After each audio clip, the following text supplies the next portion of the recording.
बिंब का बनना। तो दोस्तों उत्तल दर्पण में प्रतिबिंब मुख्यतः दो ही स्थितियों में बनता है दोस्तों।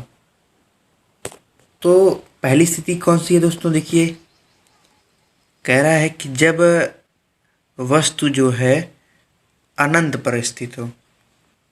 तो देखिए दोस्तों सबसे पहले हम मिरर बनाएंगे कन्वेक्स यानी कि उत्तर, इसको अंदर से पालिश कर देते हैं दोस्तों।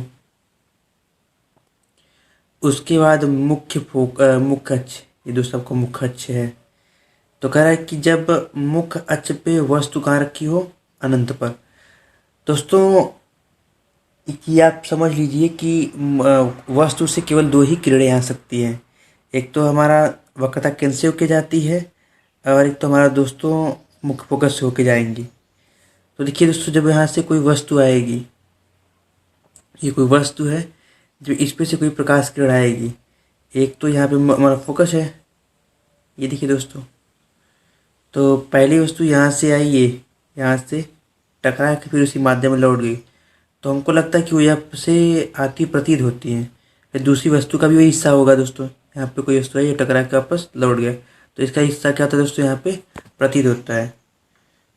ये दोस्तों वस्तु हमारी कहाँ बनी हुई है, अनंत पे। तो कह रहा है कि उत्तल दर्पण में अगर वस्तु अनंत पर स्थित होता है तो वस्तु का प्रतिबिंब आभासी, सीधा और वस्तु से अत्यंत छोटा दर्पण के मुख्य फोकस पर बनता है। तो प्रतिबिंब कहाँ बनेगा दोस्तों, मुख्य फोकस, यानी कि यहाँ पे बनेगा, सीधा बनेगा, आभासी और बहुत ही छोटा बनेगा दोस्तों। अब दूसरी स्थिति को देखते हैं दोस्तों। कह रहा है कि जब वस्तु अनंत तथा दर्पण के ध्रुव के बीच स्थित हो।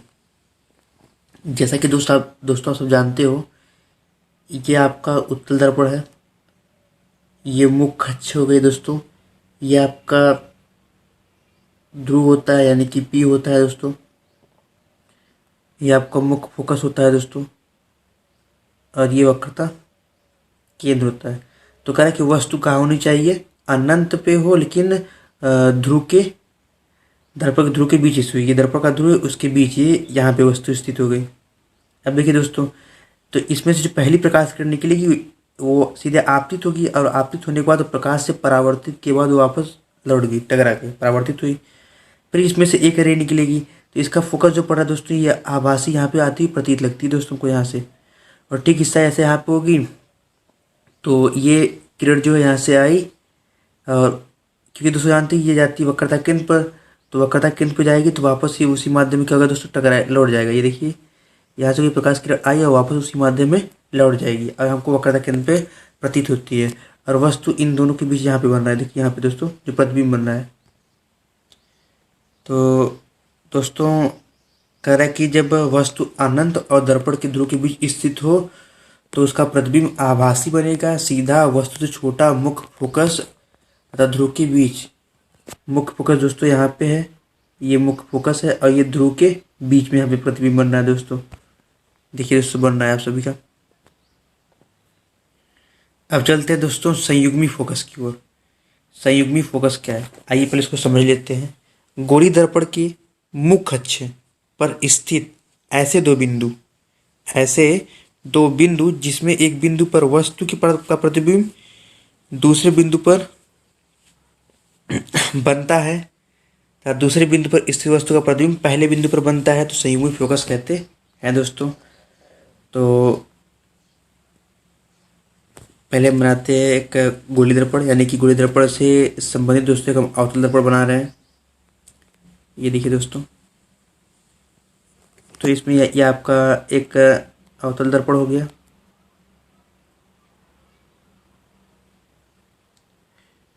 अब दोस्तों ये आपकी मुख्य अक्ष हो गई, यहाँ पे एफ होगा आपका, ये एफ हो गया दोस्तों, यहाँ पे आपका सी होगा दोस्तों। अब यहाँ पे कोई वस्तु रख लेते हैं, देखिए दोस्तों यहाँ पे कोई वस्तु, ये कोई भी वस्तु है, कोई वस्तु है। जब इसकी प्रकाश किरण दर्पण के परावर्तक पृष्ठ से टकराती है, ये आपतित किरण है और दर्पण के परावर्तक पृष्ठ टकराई, तो जैसा कि दोस्तों जानते हैं जब प्रकाश किरण दर्पण के परावर्तक से टकराएगी तो मुख्य फोकस से होकर दोस्तों चली जाएगी। अब दूसरी बात आती है दोस्तों, वक्रता केंद्र से होकर जाएगी। जब कोई प्रकाश क्रिया वक्रता केंद्र से होकर जाती है तो वापस उसी माध्यम में क्या होती है दोस्तों, ये लौट जाती है। अब जो प्रतिबिंब बन रहा है कहाँ बन रहा है दोस्तों, एक तो यहाँ बन रहा है, एक तुमको यहाँ पे आभास लगता है दोस्तों, ये यहाँ पे, यही हमारा क्या होता है दोस्तों, संयुग्मी फोकस होता है। अब हम पढ़ते हैं दोस्तों चिन्ह परिपाटी। तो चिन्ह परिपाटी में हम दोस्तों क्या पढ़ेंगे, तो चिन्ह परिपाटी में दोस्तों गोली दर्पण द्वारा प्रकाश के परावर्तन में दर्पण से वस्तु की दूरी, दर्पण से वस्तु की दूरी और प्रतिबिंब की दूरी, फोकस दूरी। दर्पण से वस्तु की दूरी को दोस्तों हम दिखाते हैं, आपको यू से दिखाते हैं, और दर्पण से प्रतिबिंब की दूरी को हम वी से दिखाते हैं दोस्तों। अब फोकस दूरी को दोस्तों हम दिखाते हैं एफ से, क्योंकि ये ध्रुव और मुख्य फोकस में बीच में बनता है। ये सब बताया था दोस्तों आप सभी को। का प्रयोग करते हैं जो निम्नलिखित हैं। जैसे क्या होता है दोस्तों, दर्पण पर जो प्रकाश किरणें हैं वो सदैव कहाँ वायु आपतित होती हैं। देखिए दोस्तों, को समझा दिया जाए। दर्पण पर प्रकाश किरणें सदैव वायु और आपतित होती हैं। सभी दूरियां दर्पण के ध्रुव से मुख्य अक्ष के साथ नापी जाती हैं। दर्पण के ध्रुव के दाईं ओर दूरियां धनात्मक होती हैं। दर्पण के ध्रुव के दाईं ओर, अर्थात हमारे जैसे हम बैठे हमारे हाथ का दाईं वाला हिस्सा, और दर्पण के ध्रुव के बाईं ओर की दूरियां हमेशा ऋणात्मक होती है दोस्तों। वस्तु एवं प्रतिबिंब की लंबाई मुख्य अक्ष के ऊपर, यानी कि मुख्य अक्ष के ऊपर दोस्तों कैसी होती है, धनात्मक होती है, और मुख्य अक्ष की निचली दूरी क्या होती है, ऋणात्मक होती है। दोस्तों इसको समझाते हैं आपको, ध्यान से समझिए। ये आपका कोई अवतल दर्पण है, ठीक है, और ये आपका क्या है दोस्तों, ये आपका मुख्य अक्ष है। तो दर्पण के ध्रुव के दाईं ओर दूरियां, ध्यान से समझिए, ध्रुव के दाईं ओर की बात मैं कर रहा हूँ दोस्तों। दर्पण के ध्रुव की ये दाईं ओर, अर्थात ये, तो दर्पण के ध्रुव के दाईं ओर दूरियां कैसी बनेंगी दोस्तों, धनात्मक, यानी कि प्लस बनेगी। यानी कि इधर की वस्तु कैसी बनेगी दोस्तों, प्लस बनेंगी। और दर्पण के ध्रुव के बाईं ओर की दूरियां कैसी होती हैं दोस्तों, ऋणात्मक। लेकिन कब कब होती हैं, अब जानते हैं दोस्तों, वस्तु हमारी ऊपर रखी होती है, यहाँ पे ये वस्तु होती है। तो कह रहा है कि मुख्य अक्ष के ऊपर, ये दोस्तों मुख्य अक्ष है, तो अर्थात पहले ये समझिए, ये दर्पण है, दर्पण पर जितने बाएं जाएंगे वो क्या होगा, ऋणात्मक होंगी, और नीचे की लंबाई क्या होगी दोस्तों, धनात्मक होगी। मतलब प्रतिबिंब कह रहा है कि मुख्य अक्ष के ऊपर की ओर धनात्मक होता है, और नीचे की ओर क्या होगा दोस्तों, जैसे ये प्रतिबिंब है तो प्रतिबिंब के ऊपर की दूरी ये क्या होगी, धनात्मक होगी, और प्रतिबिंब के नीचे की दूरी क्या होगी, ऋणात्मक होगी दोस्तों।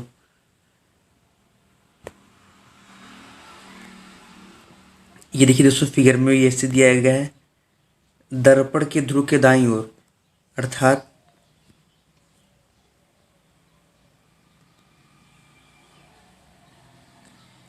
ये देखिए दोस्तों, दर्पण का है, दर्पण के ध्रुव के दाईं ओर, तो दाईं ओर दूरियां कैसी होंगी, ध्रुव के दाईं ओर दूरियां क्या होंगी दोस्तों, धनात्मक होंगी। और दर्पण से जितने हम बाएं जाएंगे, जितने भी बाएं जाएंगे, चाहे जितनी बड़ी हो, चाहे जितने बाएं जाएंगे, तुम्हारी दूरियां क्या होंगी दोस्तों, ऋणात्मक होंगी। और नीचे की ओर देखिए, अब बात आती है दोस्तों, ये कोई वस्तु है, तो वस्तु के ऊपर यानी मुख्य अक्ष के जितने ऊपर जाएंगे, मुख्य अक्ष है तो मुख्य अक्ष पर कोई वस्तु रखी गई है दोस्तों, तो उसकी दूरियां क्या होंगी दोस्तों, धनात्मक होंगी। और मुख्य अक्ष के वस्तु की निचली दूरियां क्या होंगी दोस्तों, नीचे की दोस्तों हमारी होती है ऋणात्मक। अब प्रतिबिंब हमारा कहाँ बनता है दोस्तों, हमेशा नीचे की ओर बनता है, ना कि प्रतिबिंब हमारे ऊपर बनता है। प्रतिबिंब हमारे ऊपर दोस्तों कभी नहीं बनेगा, हमेशा नीचे बनता है। तो अब बताते हैं दोस्तों गोलीय दर्पण के लिए चिन्ह परिपाटी।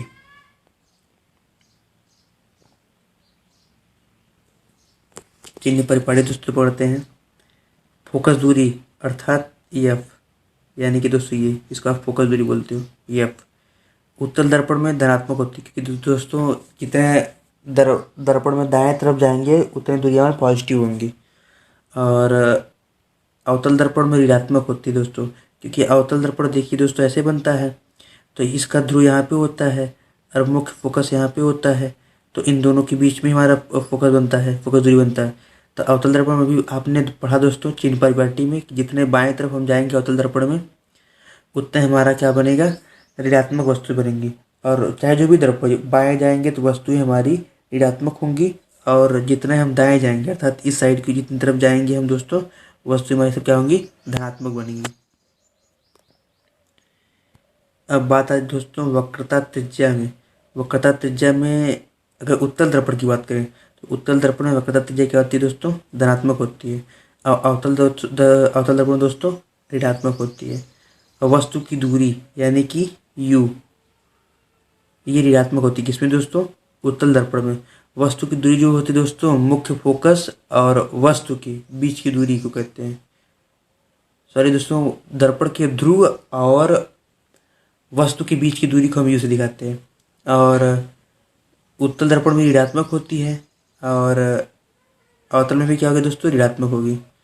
और वास्तविक प्रतिबिंब में क्या होता है, ये लागू नहीं होता इस पर। और अवतल में क्या होती है, ऋणात्मक होती है, क्योंकि वास्तव में उत्तल दर्पण हम लोग वास्तव में देखने की वास्तव में मिल रही है, आभासी का केस करते हैं। और आभासी प्रतिबिंब की दूरी कैसी होगी दोस्तों, धनात्मक, किसमें, उत्तल दर्पण में। कि दोस्तों उत्तल दर्पण में प्रतिबिंब जो आभासी होगा यहाँ पे कहाँ पे बनेगा, दाएं तरफ पे बनेगा, इसलिए वो क्या होगा, धनात्मक होगा। और आभासी प्रतिबिंब कहाँ बनेगा, अवतल दर्पण में, वो भी धनात्मक होगा। और वास्तविक प्रतिबिंब की लंबाई क्या होता है दोस्तों, लागू नहीं होता अवतल दर्पण उत्तल दर्पण में। अवतल में क्या होता है दोस्तों, ऋणात्मक होता है। और आभासी प्रतिबिंब की लंबाई, जो आभासी प्रतिबिंब की लंबाई दोस्तों धनात्मक होता है। और अवतल में क्या होगा दोस्तों, धनात्मक, यानी कि उत्तल अवतल दोनों में क्या होता है दोस्तों, धनात्मक होता है। अब आगे चलते हैं। अब आपको बताते हैं दोस्तों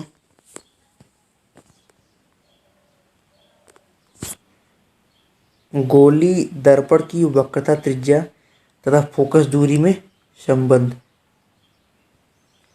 तो कह रहा है कि दोस्तों गोली दर्पण की फोकस दूरी जो होती है वह वक्रता त्रिज्या की आधी होती है, यानी कि वक्रता त्रिज्या की आधी होती है दोस्तों। इसको हम कहेंगे कि जो गोली दर्पण की फोकस दूरी जो होती है वह आधा, यानी कि एक बड़ा दो तो आधा होता है, किसकी आधी आधा होता है दोस्तों, आर का। हम क्या करेंगे, इस आर का गुणा इसमें कर देंगे तो आर वन जा आर हो जाएगा, तो इसको हम लिखेंगे F is equal to R by 2। ये उसका फार्मूला बनता है दोस्तों। तो आई होप दोस्तों आप सभी को बहुत अच्छे से समझ में आया होगा। तो अगर आप सब नोट्स बनाना चाहते हैं तो मैं इसको पॉज कर दे रहा हूँ वीडियो को, ताकि आप सभी इसका नोट्स और स्क्रीनशॉट ले सकें। ये देखिए दोस्तों, ये यहाँ पे दोस्तों दिखाई नहीं दे रहा है, यहाँ पे उत्तल लिखा हुआ है। तो उत्तल दर्पण द्वारा प्रतिबिंब का बनना।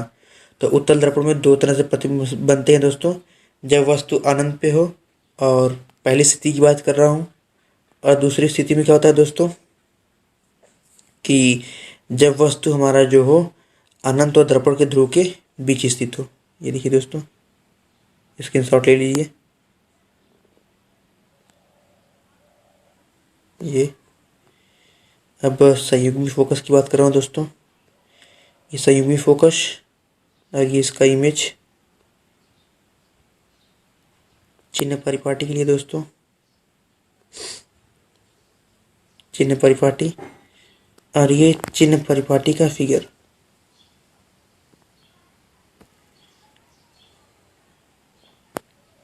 अब दोस्तों आगे कर चलते हैं। ये गोली दर्पण के लिए चिन्ह परिपाटी, दर्पण में दाएं तरफ धनात्मक होता है दोस्तों, बाएं तरफ ऋणात्मक। ये हमारा गोली दर्पण की वक्रता त्रिज्या तथा फोकस दूरी में संबंध। अब दोस्तों अपने अगले वाले वीडियो में मैं अवतल दर्पण के लिए वक्रता त्रिज्या और गोली दर्पण में संबंध में लेकर आऊँगा, जो कि एक डेरिवेशन रहेगा। और फिर उसके बाद उत्तल दर्पण के लिए वक्रता त्रिज्या और फोकस दूरी में संबंध लेकर आऊँगा दोस्तों। फिर उसके बाद मैं दोस्तों डेरिवेशन लेकर आऊँगा कि यूवीएफ में संबंध, यानी कि अवतल दर्पण के लिए यूवीएफ में संबंध और उत्तल दर्पण के लिए दोस्तों यूवीएफ में संबंध।